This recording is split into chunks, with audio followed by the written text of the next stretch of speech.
I never believed in ghosts. Not until I started working the night shift at St. Mary's Hospital. The night brought with it a peculiar silence, an eerie stillness that seemed to seep into the very walls. As a nurse tasked with tending to the patients during the darkest hours, I soon discovered that the hospital held secrets far more sinister than I could have ever imagined. It was during one fateful night shift that the first signs of something amiss manifested.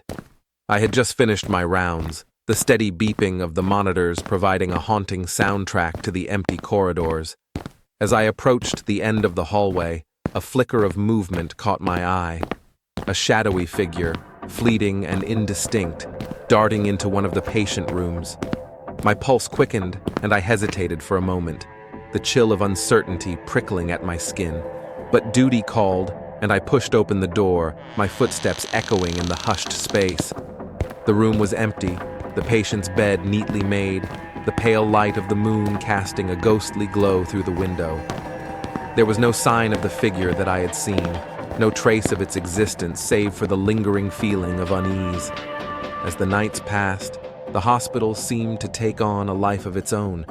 Strange noises echoed through the corridors, disembodied whispers that sent shivers down my spine. The lights flickered, the air grew heavy with an otherworldly presence, and the patients themselves seemed to sense the looming specter that haunted the night. One particular patient, an elderly woman in the terminal stages of her illness, spoke of a shadowy figure that visited her in the dead of night, its touch icy and its breath reeking of decay. Her words sent a chill down my spine, and I found myself unable to shake the feeling that something truly sinister lurked in the hospital's depths.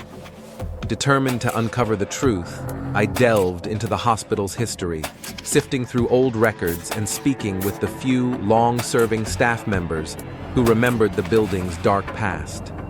I learned of a former doctor, Dr. Harper, whose experimental treatments had led to the untimely deaths of countless patients. Rumors swirled of his descent into madness, his obsession with conquering death at any cost.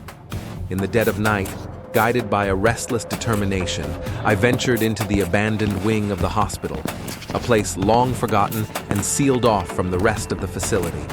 The air grew stale, and the temperature plummeted, as if the very walls were steeped in the anguish of the past. In the heart of the abandoned wing, I discovered Dr. Harper's old laboratory, a place of unspeakable horrors and forbidden experiments. The remnants of his research lay scattered, the faint glow of flickering monitors casting an eerie light on the forgotten relics of a bygone era. It was there, in the stillness of that forsaken place, that the shadows coalesced into a palpable, malevolent force. Dr. Harper's spirit, twisted and tormented by his insatiable thirst for power, materialized before me, his eyes ablaze with a mad, otherworldly light. "You shouldn't be here," his voice echoed, a chilling whisper that reverberated through the desolate space. "This is my domain, my realm of eternal experimentation." I stood frozen, my heart pounding in my chest, as Dr. Harper's ghostly form flickered in and out of existence. He recounted a tale of desperation and madness, of a man consumed by his quest for immortality, a man who had sacrificed everything in the name of scientific progress. With a surge of unearthly energy, Dr. Harper's spectral form lunged toward me, his ghastly hands reaching for my throat. I stumbled back, my mind racing with a desperate need to escape the clutches of this vengeful spirit. In a moment of clarity, I remembered the tales of the hospital's dark history, the souls lost to Dr. Harper's twisted ambition. With a trembling voice, I implored the spirit to find peace, to release the hospital from the shackles of his torment. And as the first rays of dawn illuminated the abandoned wing, Dr. Harper's spectral form dissipated, his anguished cries fading into the ether. The hospital stood silent and still, the remnants of its haunted past now laid to rest. As I walked through the now serene corridors, I couldn't help but feel a sense of reverence for the souls that had suffered within its walls.